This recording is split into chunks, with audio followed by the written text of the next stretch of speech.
बिस्मिल्लाहिर्रहमानिर्रहीम। अल्लाहुम्मा सल्ली अला मुहम्मद कमा तुहिब्बु व तर्ज़ालहु। अस्सलामुअलैकुम। हज़रत सैयदना सफ़वान बिन सलीम रहमतुल्लाह अलैह फरमाते हैं, इंसान के साजो सामान और मलबूसात को जिन्नात इस्तेमाल करते हैं, लिहाजा तुम में से जब कोई शख्स कपड़े पहनने के लिए उठाए या उतार कर रखें तो बिस्मिल्लाहिर्रहमानिर्रहीम पढ़ लिया करें।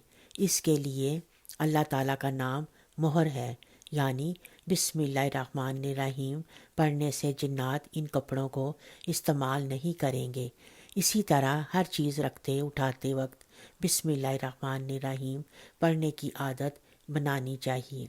जो शख्स ये चाहता हो कि वो अंदरूनी बैरूनी जिस्मानी और रूहानी बीमारियों और बलाओं से महफूज रहे तो वो रोज़ाना 7 दिन तक 11,000 मरतबा सिर्फ़ इतना पढ़े।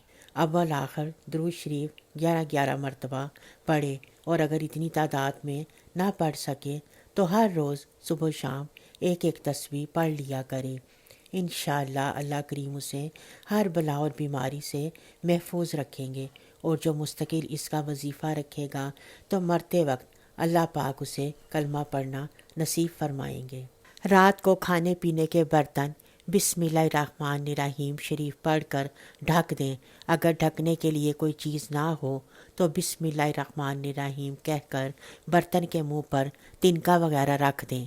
मुस्लिम शरीफ की रिवायत में है, साल में एक रात ऐसी आती है कि इसमें वबा उतरती है, और जो बर्तन छुपा हुआ नहीं है या मश्क का मुंह बंधा हुआ नहीं है, अगर वहाँ से वो वबा गुज़रती है तो इसमें उतर जाती है। उम्मीद है हमारी आज की ये वीडियो आपको पसंद आई होगी। अपना और अपने गिरदो नवा का बहुत ख्याल रखें, दुआओं में हमें याद रखें। मिलते हैं एक अगली वीडियो में, तब तक के लिए अल्लाह हाफ़िज़।